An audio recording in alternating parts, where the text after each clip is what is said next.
There will be no death in জান্নাহ, জান্নাতে আপনার আর মৃত্যু হবে না, মৃত্যুর বিদায় হবে। তার মানে আপনি অমর হবেন।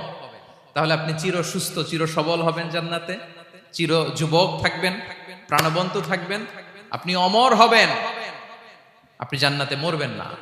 জান্নাতীরা যখন জান্নাতে যাবে, ফেরেশতারা ডেকে বলবে, ইয়া আহলাল জান্নাতি ইন্না লাকুম আন তাসিহু ফালা তাসকামু আবাদা। জান্নাতীরা চিরকাল সুস্থ থাকবা, অসুস্থ হবা না।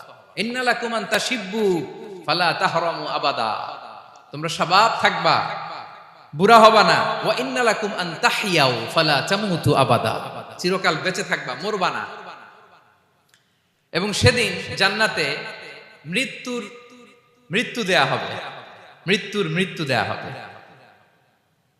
ইউতাল মাউতু বিকাবশিন আমলাহ, একটা ছাগলের আকৃতিতে মৃত্যুকে আনা হবে। ফায়ুযবাহুল মাউত, মৃত্যুকে জবাই দেয়া হবে। এবার জান্নাতীরা তাকিয়ে থাকবে, ফেরেশতারা বলবে, ইয়া